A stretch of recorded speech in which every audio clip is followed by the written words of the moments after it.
All right, ladies and gentlemen over there in the younger section, Faye, you're in charge.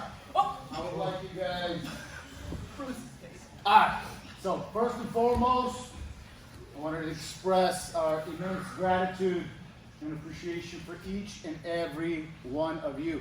Whether you competed, whether you didn't, that's not the point. The point is for those who competed, put themselves out there, and were in the arena. For those of you who want to let this be a source of inspiration, and for those of you who saw on Saturday what it's all about, no reason why you can't do it.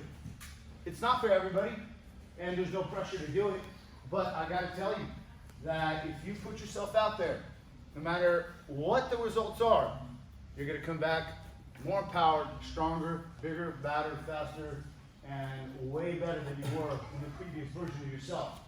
And it's not about results. Sure, you go there to win, and that's your goal and objective.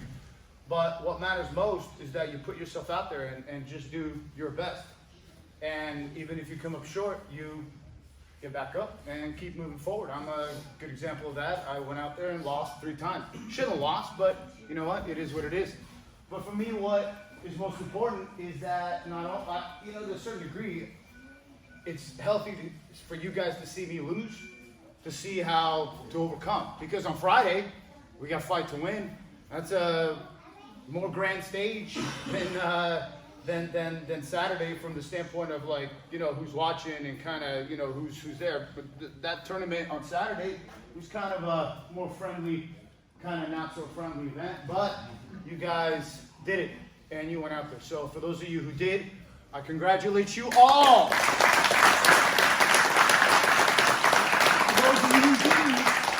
You should all rejoice in the victory and success that your teammates have, because you were also a part of their preparation.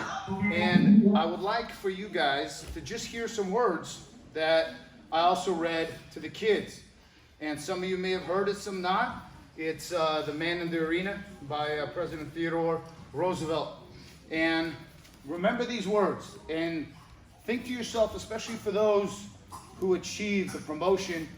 There were some who came up short, even though that they tried their hardest.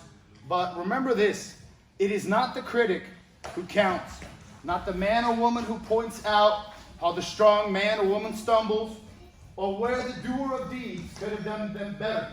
The credit belongs to the man or woman who is actually in the arena, whose face is marred by dust and sweat and blood, who strives valiantly, who errs, who comes up short again and again, because there is no effort without error and shortcoming. Remember, but who does actually strive to do the deeds, who knows great enthusiasms, the great devotions, who spends himself or herself in a worthy cause, who at the best knows in the end the triumph of high achievement, and who at their worst, if he or she fails, at least fails while daring greatly, so that his or her place shall never be with those cold and timid souls who neither know victory nor defeat.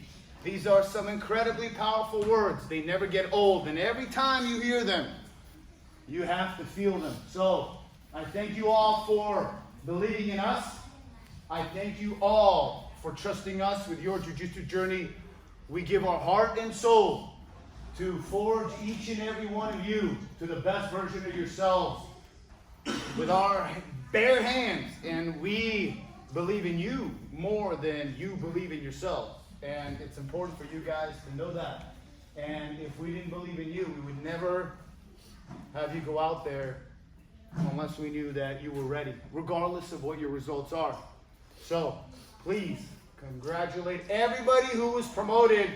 We had, who do we have? Mike, who dominated the afternoon division. Double gold.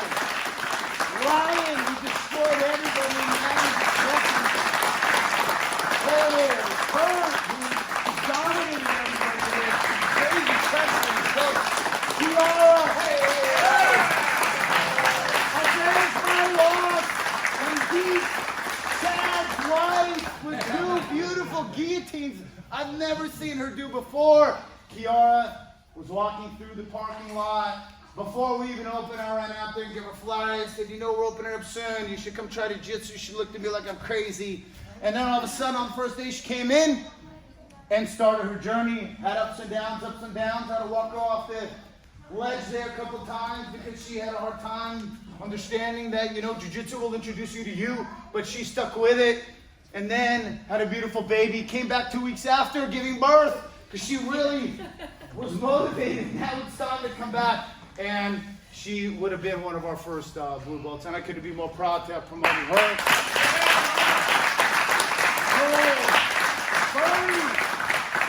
This man has worked tremendously, so hard to achieve this monumental accomplishment, to compete. This man is one of the busiest, most amazing, life-saving angels that walks this earth, okay?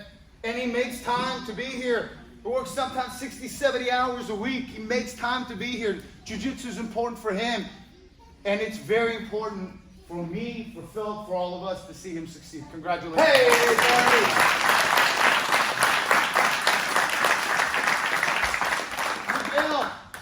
Miguel, who destroyed two guys, but the one you know, he was a big handful, and he just completely dominated him. But the thing I appreciate about this man right here is that you guys don't know this, but Miguel moved. Where did you move to? Flower Mound. Flower Mound. That's how long? How far away? About 35 minutes. 35 minutes. Okay, so he moved up there, and he called me, and he said, you know, Professor, I moved, and you know, talked for me to get out here by 6. He works, he's a very busy man. And he said, you know, I'm going to start training at Silva Jiu-Jitsu. I wish him the best, give him the blessing. But then he started submitting everybody that they put him with. Upper belts, everybody. And they're like, well, what's going on? And then one day he calls me, and he says, you know, I've been trying to avoid going to their, what'd you say, to their gi classes or something like that, because he felt something. And they promoted him to blue belt because you can't have a white belt submitting like purple belts. You know what I'm saying? It's you know. But he was promoted. But you know what he told me? He said, you know, out of respect to Silva, I'll wear the blue belt there, but I really want to continue training here and to be awarded my blue belt from you. And if it's okay, I'd like to continue to wear the white belt.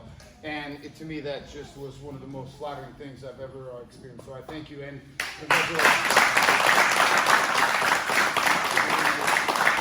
This young man right here, look at this guy, went out there with the adults, okay? And that was no joke, that was beautiful jiu-jitsu, okay? How old are you? 16. How long have you been doing jiu-jitsu? Like 5 years, almost 6. 5 years. And what beautiful jiu-jitsu was, you've been training here for what, about 3 months? Okay? You and your brother, and we thank you very much, guys, for trusting us with your wonderful boys. That young man right there said, hey, nobody in my division, I don't care, I'll go up in a yellow belt. You know what I mean? I think they would have you. But what's truly is amazing to see how much you guys have progressed. And we'd like to put a blue belt on your...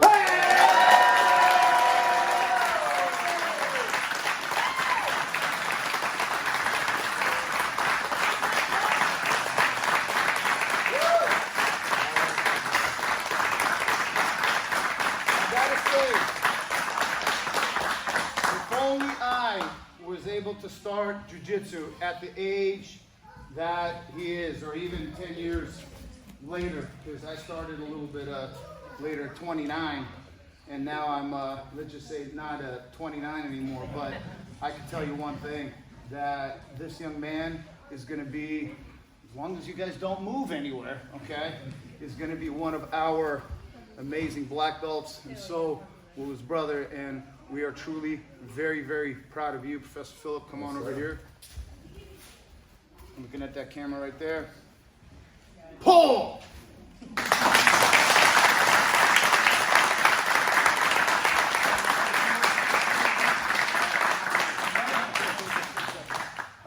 asked him if he wanted to say a few words of inspiration. He said, not really.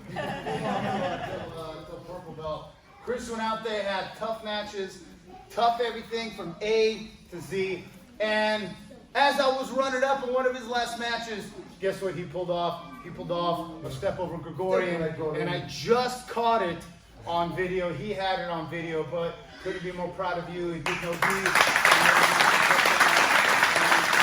I know that we are the but again, it's not about the results, because what matters is that he was out there, and I mean, the amount of progress he's made, it's lightness. He's one of the roughest rolls, as far as I'm concerned. Need me in the mouth on Friday to the degree where it's still sore here, but I'm not mad at you, because we're gonna also put a blue belt around you.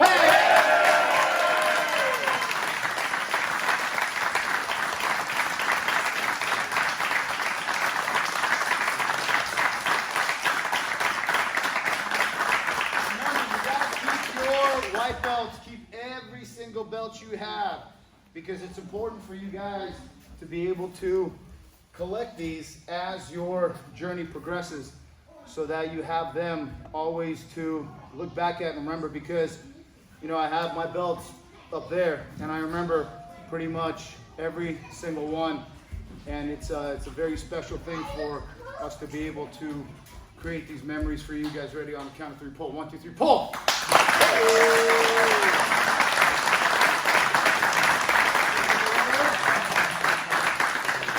Say a couple words, Chris. Come on. I just want to say a big thanks to Professor Greg and Professor Phillip, and really thank y'all to all y'all, because I mean, this is where I've been growing, or for the most part. With y'all, I mean, y'all have made it happen, so I appreciate it. Congratulations.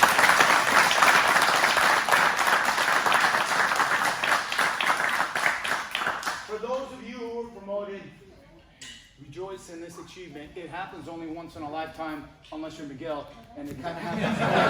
But, you know what I mean? So each stripe, each belt is an accomplishment in itself, and we couldn't be more proud of you guys. And remember, there's a deadly virus, okay, called Bluebeltitis. All right? It is a absolute killer. So stay clear of the Bluebeltitis, and the only way to do it is mat time, mat time, mat time. It's the most important vitamin, zinc, or D, and C, and A, B, C, D, F, G, and everything, quercetin, all that stuff. Mat time, mat time, mat time kills Bluebeltitis, okay? We're going to have the lowest cases of Bluebeltitis and Bluebelt fatalities, because this is where Bluebelt is the hardest belt to get past. It's like the ocean. That's why it's like blue, you know? It's like you think, oh, I'm white belt, you achieve blue belt, and you're like, oh, down blue belt, and you're like, oh my God, that white belt that was killing me yesterday, now it's killing me a blue belt, oh my God. And then that guy, he should be purple, but he's still a blue belt. We're kind of in the same thing. I don't even know what's going on. A year goes by, you know, like, you're floating in the ocean.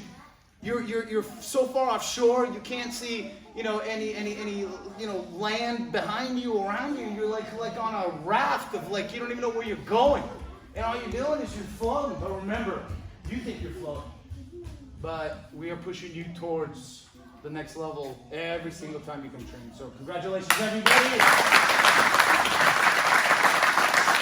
So tonight what we're going to do, in celebration of Mike's hardcore domination of all the white belts, and those guys were tough too. Those guys were no joke.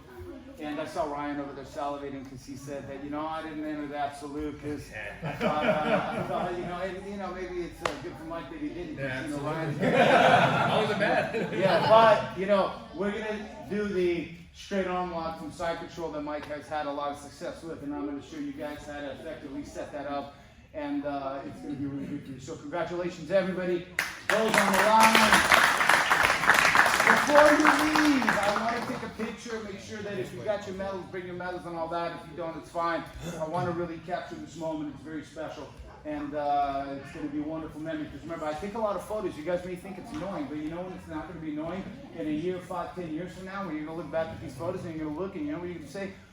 What kind of hairdo did I have at that time? That's the craziest thing. I know Mark's going to be having the same hairdo that I am timeless. Right here. This right here, completely timeless. And yes, Stephen right there. So, having said that, guys, remember, this is all a celebration of everybody's accomplishment. We finished second in kids and adults and overall. But it's only because they have gi and no gi, which is complete nonsense. It should be gi, trophies, no gi, trophies.